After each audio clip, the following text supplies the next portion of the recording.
Good morning, everybody. This is Richard back at you. We're excited today. We got Miss Teresa on the camera. We got Annie hanging out. And I finally got to do something different than transmissions. Woo! I think. It was a good thing. But anyway, you know, after 40 years of building trannies, it's the same thing over and over. This style, this style, this style. And let me tell you, it does get a little overwhelming sometimes. Monotonous over and over and over. But I still enjoy it. So I decided to take on another job. Whew! Boy, did I go over my head on this one. But anyway, I said that word, Teresa. I know, stop that. Okay, I will. But anyway, I took on another job that I didn't really want to do, but the people that we did it for are really awesome people. So I decided to take on this job. He started it, and he shouldn't have started it. So I took over to finish it. So it was a train wreck. Something I don't ever do, never have done. And believe me, 2 days on each door. So this is what I did, guys. I didn't do a tranny, I did a door. But what I decided to do for Marlon was help him out on changing all of his door molding, window molding, the mechanism inside, the electric motor, all the trough felt, everything like that. I did both doors. This door was about 2 days to do, to take the window out, change all the felt, the molding, take the wing window out, change all the rubber around it. Because on that type of stuff, you physically have to drill the rivets out, take the assembly totally apart, put the rubber in, pop rivet all the framing back together, put the window in, and then get all your felt, your electric motor. You can see here, Teresa, if you want to show them what I did. Actually, we ended up doing a flywheel on the truck and a new starter. You can see the starter here. Knocked a couple of teeth off of it. So that's what we ended up doing there. But you can see we replaced both door mechanisms, both door motors, all the felt, all the rubber. We got new door panels here now, waiting on the installation kit to come in to install the new door panels. But once I got everything in, we did the passenger side too. Once we got everything in, the windows still, they struggled going up and down. The tracks were tight, I guess. So before we even started the job, somebody tried to get more power going to the motor. So what they did, they sell a relay kit to actually run power directly from the batteries and to run the relays to run the motors. Now this truck did not come out with electric windows, so I don't even think it come out with these doors. I really don't know. It doesn't have a fuse for the electric windows or anything like that, but it does have the rubber going through the doors to run the wiring and stuff like that. So they did run the ground from the battery, the power wire from the battery, all the way to the relays. And now what you do is you have your switch turning the relays on to run the motors instead of drawing the power through the switch. Because this switch, even after everything was done, this switch would get hot from just trying to roll the windows up and down. That's really good. Wow, that Not that a lot different. better. Not that different. I mean, Definitely. I seen it where it was crawling. It was struggling. Now this door here, the motor was got loose and they didn't ever fix it, so I had to come in here and weld some washers in here and get the motor mounted into the right spot. And I just basically took measurements off of that passenger side door to get my locations, because there's actually 2 studs on the motor bracket and 2 bolts that go through the bottom, so you really have to get it dead on to even get the studs to the hole. So it was a big job. But once I got it in, they were still struggling to go up and down. Now the LMC trucks, I think, is where they got this kit from. They do come with a lubricant to put the felt in the tracks and to put this rubber molding around the wing window here. Because let me tell you, to get this in here was a train wreck without this brush-on lubrication. Once I got that working, my thumbs are hurting really bad still from working it around in there. But once I got it going, the windows were still struggling to go up and down. So the next thing I bought was this Blaster silicone lubricant. And let me tell you, this right here did the trick. Once I got the windows rolled down, I sprayed the felt really good with this lubricant up and down in the track here, everywhere I could put it. And next thing you know, these windows started going up and down like brand new. So this really saved us a lot right here. We were worried about bigger batteries, bigger alternators and stuff like that. But this truck did not come out with electric windows or any accessories like that. So we are putting a bigger battery in it, and we are going with a 200 amp alternator and getting rid of the 63 amp alternator, because that alternator will barely run the headlights. Now you got to remember, the battery starts it. Once it gets running, the alternator takes over and runs the vehicle, all the accessories going down the highway. The battery's just over there taking a slight charge. That way it's ready to when you turn the vehicle off again and it starts it. Right, Teresa? That's Right. how that works. Okay. But like I said, he's got a really tiny battery in it that you can almost just feels like plastic, nothing in it. So it's really too lightweight for me, even for the vehicle itself. So we are upgrading the battery, the alternator, to help this window situation. I know Marlon's going to be adding speakers and a little bit of amp maybe, that he needs the power anyway. Sure. So, but Teresa showed you here, that was a lot of work to do.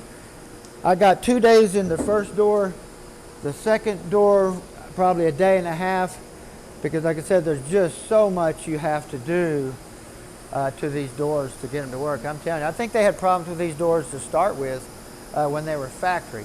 Now we did put all new rubber around here too, so the door's going to have to stay closed for a little bit, but it is closing even better now. Before I was having to slam it a little bit harder, but once it gets all the molding smashed down or to where it's going to be normal, what I want to use? Formed. Formed, I guess you could say. Yeah, once it gets formed, the door's going to slowly start closing better and better. And it's going to do that because remember, they live where it doesn't get that cold, and it's getting cold here. Yes, it's freezing outside now. So, but anyway, we just kind of wanted to show you what I got myself into. I have no more ears left on the side of my head. They were chewed off. I'll never do this again. This is a job that I would only do for myself, but being that it was Marlon's, I went ahead and did it for Marlon. He's a really good guy. Like I said, we put a brand new motor in this truck. We put an overdrive transmission in this truck. We changed the gearing in this truck. And this, believe it or not, this thing will go down the highway just like a normal vehicle. Now it's totally different. Kind of like Lisa's Firebird. We did it. New motor, new overdrive transmission, new rear end gears. Now they can cruise 70, 80 miles an hour down the highway and hang out with the rest of us speeding. Yep. Well, I want to tell Marlon, happy birthday. I know it's not until the 10th, but happy birthday. How old is Marlon? 86, 87? 72. Oh, man, I'm thinking of my mom. I'm sorry. Yeah, he's gonna slap you around next time. He's gonna get a hold of me now when he comes That's to fix the terrible. truck Yeah. up. Ooh, you're in trouble. But anyway, this is what I've been doing for the last week. We got new door panels to put on it. We're waiting on the accessories to mount the new door panels, and then we'll be done with the truck. And then we're going to get back onto business. Here we go again. So the next video is going to be on this 350 that come in. We're going to be going through it. Something's in the pan. I haven't looked in the pan. The customer left it in there. So we'll kind of see what we got going on there. So. But what we're going to do is show you the process of some of the work that he did, that he videoed. Yes. I won't be in the video because I'm actually taking the video. Yeah. But still, the process it takes to do one of these doors.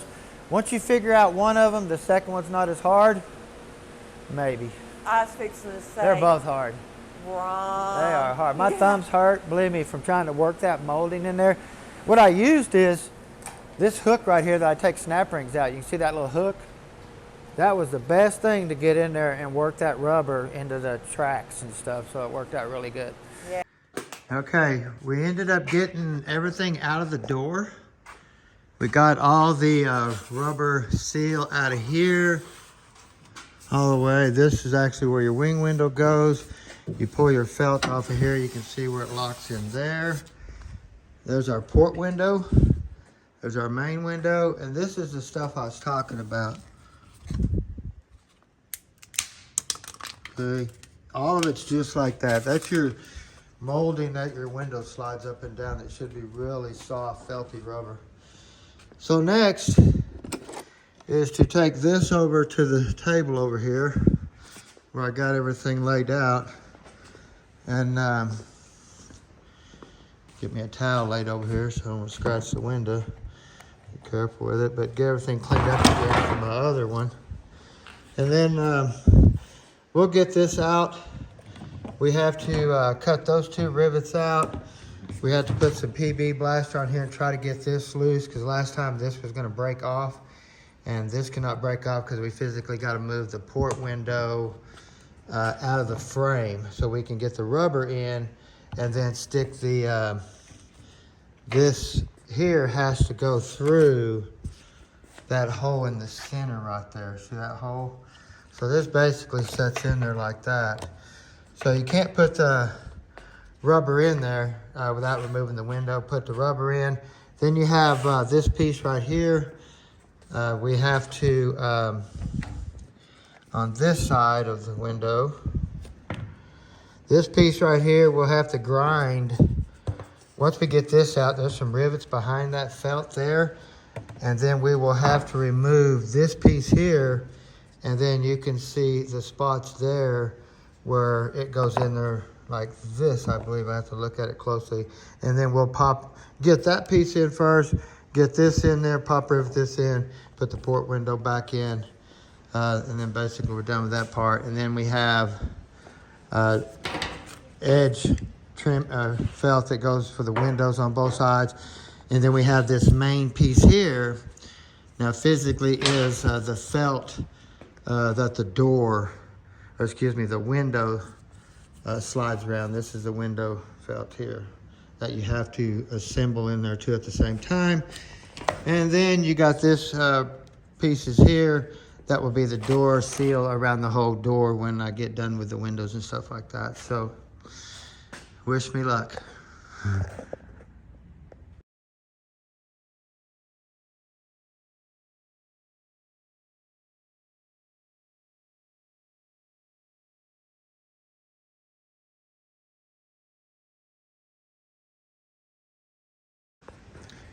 Okay, I got the door handle taken loose. I got the support that was right here loose.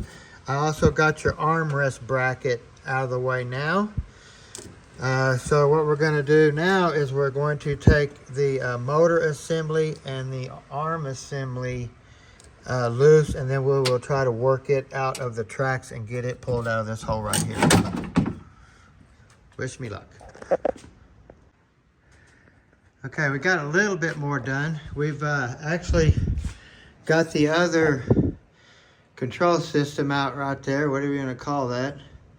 There's the other one on the driver's side of the motor. That motor's there still on. I used the 3 bolts to mount the new motor to this one over here.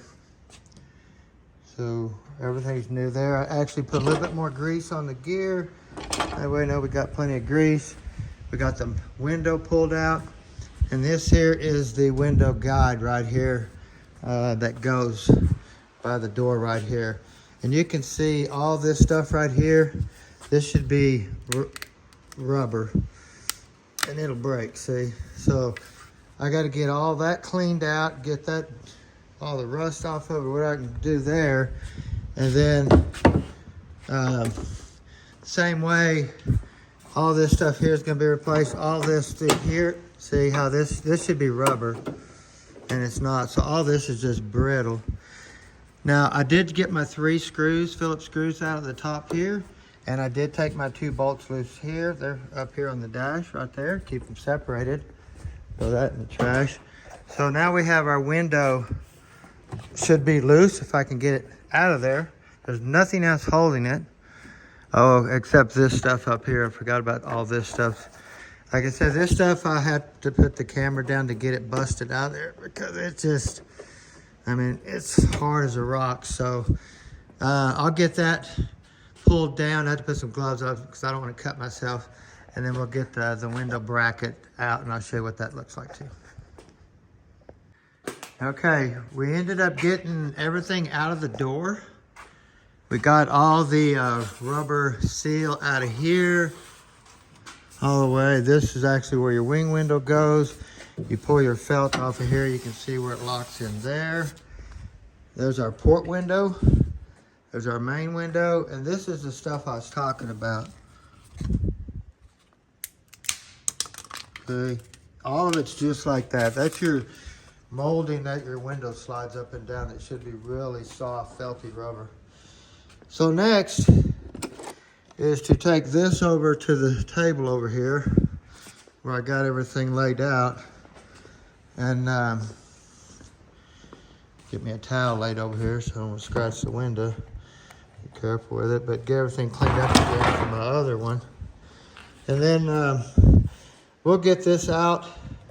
We have to cut those two rivets out. We have to put some PB blaster on here and try to get this loose, because last time this was going to break off, and this cannot break off because we physically got to move the port window out of the frame so we can get the rubber in, and then stick the this here has to go through that hole in the center right there. See that hole? So this basically sets in there like that. So you can't put the rubber in there without removing the window. Put the rubber in. Then you have this piece right here. We have to, on this side of the window, this piece right here, we'll have to grind. Once we get this out, there's some rivets behind that felt there. And then we will have to remove this piece here. And then you can see the spots there where it goes in there like this. I believe I have to look at it closely. And then we'll get that piece in first, get this in there, pop rivet this in, put the port window back in, and then basically we're done with that part. And then we have edge trim felt that goes for the windows on both sides. And then we have this main piece here. Now physically is the felt that the door, or excuse me, the window slides around. This is the window felt here that you have to assemble in there too at the same time. And then you got this pieces here. That will be the door seal around the whole door when I get done with the windows and stuff like that. So wish me luck. Okay, I don't remember which way the switch goes, but let's see what happens. Or has it moved? Already clicking. My relay clicking. Down. We want to thank you, Miss Teresa, for recording. Don't be smiling over there. Look at Annie. You still hanging out with us, girl? She's excited too. Well, anyway, stay tuned. We have another one coming. Be back shortly. Have a great day.